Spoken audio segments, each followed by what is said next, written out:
Hey, what's up? It's your old pal, Mr. Cook, and we are working on the extra practice 7.1 and 7.2 worksheet. So now we're getting onto the verify problems, and this is just kind of more of the same stuff, but the nice thing is that you know exactly when to stop, You're just doing more simplifying, and you're headed towards like getting the answer on the right hand side. Now, here's one of the more important parts about these verify problems. Only work with one side of the equation, okay? Don't work with both. Sometimes like it'll help, but most of the time, like I'm saying, 90% of the time, it'll just screw you up. You'll end up twisting this thing into more and more weird directions, and you won't ever end up with a really good response and any good work really to get to a conclusion that you're looking for. Sometimes, like I've seen kids even work through both sides and work directly into the answer from two different directions, which doesn't help at all. So just make sure that you are consistently working with just one side of the equation, trying to verify the identity on the other side. Okay, so what we're going to do is use identities to try and prove that this side is equal to this side. So, same rules as before. We've got cosecant and sine. Well, cosecant is the reciprocal of sine, so I'd use the reciprocal identity here to show that cosecant is really 1 over sine. When I multiply that times the sine over here, I get sine over sine, which is, of course, equal to 1. So that verifies that identity for us, just using that one little identity right there. Okay, next, this is a less familiar one. This is a cofunction identity, but just remember that they're pretty easy. I have a little kind of idea on, a little thought on how to remember the cofunction identities pretty easily. So notice that sine is the cofunction identity of cosine. Cosine is that of sine. On an earlier video, we went over why they're cofunction identities. It's because why they're cofunctions, and it's because if you look at the graphs of sine and cosine, they're almost identical. Well, they are really close to each other, but one is the transformation of the other. So one is just shifted over 90 degrees. That's what, or pi halves radians. That's what these values represent. So a real easy way to remember it is this. The cofunction identity of sine is cosine. So sine and cosine. Tangent's cofunction is cotangent. Secant's cofunction is cosecant, because these graphs all look identical. They're just transformations of each other. So listen to it one more time and keep the word co in mind. Co-function identity. Co, C-O. Sine and co-sine. Tangent and co-tangent. Secant and co-secant. So the co-function identities are just related in that way. Sine and cosine. Tangent, cotangent. Secant, cosecant. So when I saw this cosine of pi over 2 minus x, I know that this is a cofunction identity because of the way that it's set up. And it goes from cosine to sine. It turns into sine. So this just turns into regular old sine of x. That's the other cool thing about it. It takes this transformed expression, the transformation form of it, and just turns it into regular old x, which is pretty cool using the fact that it's symmetric, or not symmetric. It's the same function in that way. So this turns into sine of x times cotangent. And since I'm talking about sines and cosines right now, we might as well just use a quotient identity to turn this guy into cosine of x over sine of x. Then we can multiply this stuff together, sine of x times cosine of x. And of course, since I have sine in the denominator, that will cancel with the sine in the numerator, and we just left with cosine of x, which is what we were trying to get to in the first place. So this proves this identity is true using the other identities that are established. And you might notice we have these little asterisks next to these. These are just kind of difficulty levels. This would be like a 1-star kind of thing where it's pretty easy. Here are some 2-star ones, which are a little bit more difficult, but not by much. This one is just, you just follow your algebra instincts and FOIL this out. Whenever you have two binomials, just multiply them, especially if they have basically the same kind of terms inside of it. Secant times secant is secant squared. And then secant times -1 is negative secant. 1 times secant of x is positive secant of x. And then 1 times -1 is -1. Then when we combine terms, the negative secant and the secant cancel out. So that means that we end up with secant squared of x. These secants are gone, and then -1, because they add up to 0 in the middle. And then this is a Pythagorean identity. Secant squared minus 1 equals tangent squared. So I just call it what it is, Pythagorean identity, and that leads me to the right-hand side of it, which is tangent squared. So that finishes off the whole thing. Now let's try number 12, another 2-star problem. These are just flat-out reciprocal identities when you look at them, because 1 over secant is the same thing, whereas 1 over secant is the same thing as cosine. So 1 over secant squared, using my reciprocal identity, is cosine squared. And same thing with cosecant, 1 over cosecant, 1 over cosecant is the same as sine, so that means that 1 over cosecant squared is the same as sine squared. And this is, again, just using another reciprocal identity. And the neat thing is that when we get to that point, this is, our granddaddy Pythagorean identity, sine squared plus cosine squared equals 1. So this whole thing is just Pythagorean identity that turns into 1. So there's the answer for number 12. For number 13, this one takes a little bit of ingenuity because it looks really close to an identity that we're familiar with. If you look over here, where is it? 2 minus sine squared. That's really close to 1 minus sine squared, isn't it? But it's not quite that. So one idea that you could do is kind of force it to look like that. And the way that you do that is just split apart the 2 so that it's 1 plus 1 and then minus sine squared. And then, you still have that denominator of cosine. Because then you can group this together, 1 minus sine squared, that is cosine squared. So this becomes 1 plus cosine squared of x over cosine of x. And then when we divide out, because this just, it requires you to use standard fraction rules.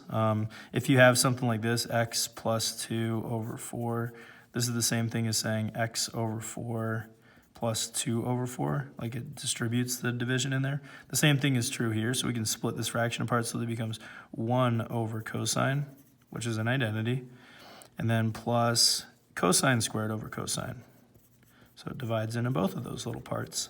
And this is really nice because if we're keeping an eye on what we're trying to turn this into, this 1 over cosine of x is a reciprocal identity and turns into secant of x. And then cosine squared over cosine, one of the cosines just divides out, and we just get regular old cosine. So that's how we get the secant plus the cosine, just like that. So just using standard, arithmetic to get to that point. And that was a 3-star problem, and that wasn't even that bad. I guess the thing that made it 3-star was you had to split it apart, for that thing. And that's not intuitive, I get it, but a lot of these problems, you just got to kind of work through them and try a bunch of different things and see what works. Sometimes it takes doing something kooky like that to get the ball rolling. This one, it's 2 fractions adding, and one standard thing that you can do if you have 2 fractions that are adding, like 1/4 and 2/3, is add them together, turn them into 1 fraction, and to do that, just find the common denominator and then add the numerators together. So the standard way that you guys would do that is take this one's denominator and multiply it in the numerator and denominator here. Take this one's denominator, do the same thing on this fraction. Then you end up with your, common denominator 12, and you add and all that kind of stuff. You can do the same things with these functions. It's nothing new. So I'm going to take this one's denominator, and I'm going to multiply it in the numerator and denominator over here. So I've got 1 over 1 minus sine of x, and I'm going to multiply that one by this one's denominator. So it's going to be 1 plus sine of x in the numerator, and then 1 plus sine of x in the denominator, because this is just, 1, and multiplying it by 1. When I multiply all that stuff together, I'm going to get some really cool stuff here in a second, but let's continue with this process. So then we have the other fraction, 1 over 1 plus sine of x, and we're going to multiply it by this one's denominator, which is 1 minus sine of x, and 1 minus sine of x. There we go, numerator and denominator.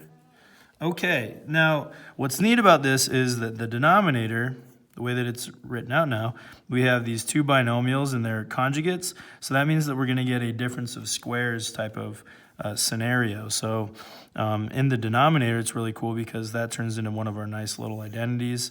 It's 1 minus sine squared. You can, distribute or FOIL that one. And then in the numerator, I get this times 1, which is just 1 plus sine of x, plus 1 times 1 minus sine of x, which is 1 minus sine of x.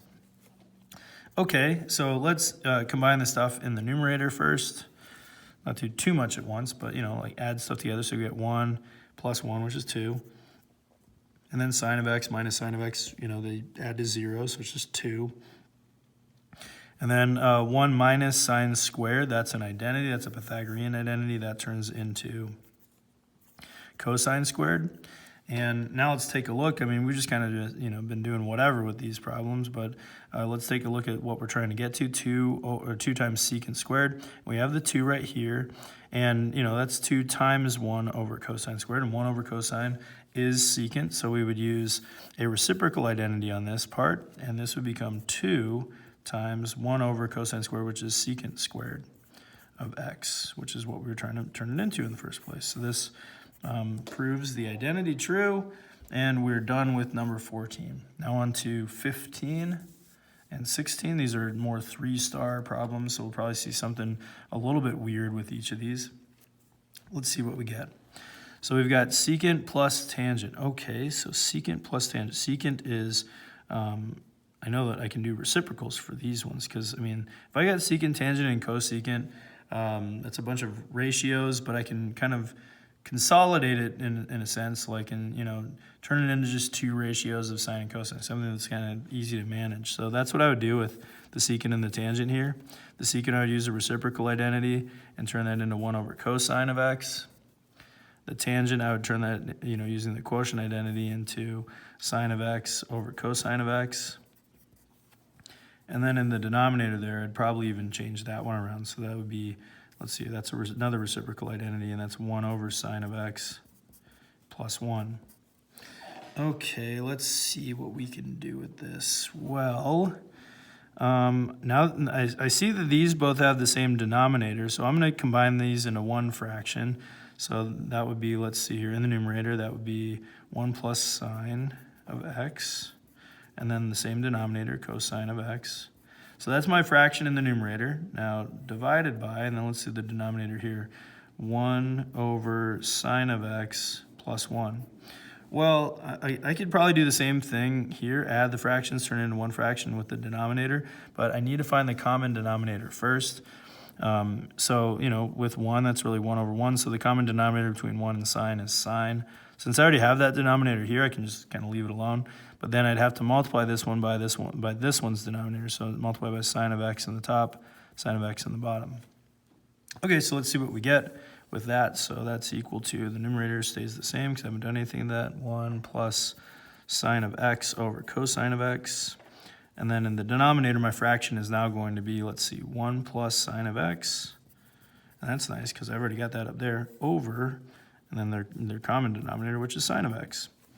Okay, and then as we've already seen from some earlier examples, when I've got a fraction divide by a fraction, that's the same as the, keep, change, flip, or whatever you used to call it when you learned about it in like grade school.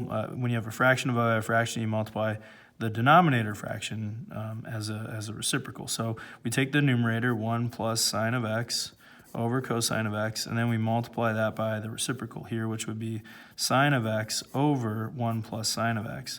And this is really nice because we have 1 plus sine of x's in the top here and the bottom in the numerator and denominator, so they cancel right out. And then we end up with the following, just a sine of x and a cosine of x. And where are we headed towards? It looks like we're trying to turn that into a tangent. So at this step, it's really easy because I recognize that as a quotient identity, and that turns directly into tangent of x. So that verifies that identity on number 15. Okay, one last problem to finish off this worksheet, and then we'll move on to the other worksheet. Let's see, we got a tangent, a cosecant, a sine, and it's supposed to be equal to cosine. Well, it's supposed to be equal to cosine. We've got a sine already. So, one idea that we could do is just, I don't know, the same thing that we've been doing, turn everything into sines and cosines. It can help out a lot if you don't have a step that you're really angling towards. So, let's just keep doing what we've been doing. We've got tangent. We can use a quotient identity on that one to turn it into sine of x over cosine of x. And then cosecant, that's a reciprocal identity, and I can turn that into 1 over sine of x minus sine of x. Now let's see here. What could we do? You know, one thing that we could do is just like distribute this stuff in here. You know, just a standard procedure for algebraic problems with, you know, a distributive property. So might as well try it out for this as well. Distributing this stuff in here, this goes onto that, so it turns into sine of x over cosine times 1 over sine, and that's really nice because you can see what's going to happen with those signs there. And then this gets distributed into the sine as well, so I have minus sine of x over cosine of x times that guy, which is sine of x. Okay, so let's see. The sine of x's are going to cancel out here and here, leaving us with 1 over cosine of x minus, and then sine times sine is sine squared of x over cosine of x. And this is setting us up really, really nicely because I can already see I've got a Pythagorean identity there, and it'll turn into cosine squared and all that stuff. So everything's looking pretty good so far. Let's just go ahead and finish this on up. So the denominators are the same, so I can combine them into one fraction, 1 minus sine squared of x over cosine of x.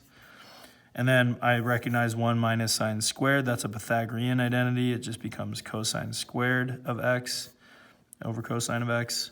And then obviously we can cancel out one of the cosine of x's from the numerator and denominator, and we get our desired right-hand side, which is cosine of x. So we are all done with that one, number 16. So that takes us through this worksheet and on to the next one. So if some of this stuff is kind of confusing, you might notice that we're doing a lot of the same steps over and over again. You might want to, I don't know, get some extra help from your teacher, just because the standard procedure through these problems is, it's going to be, I guess there's no standard procedure. You just got to kind of react. You learn how to do these with experience, so just keep practicing them. And yeah, that's it. Okay, so on to the next video and the next worksheet.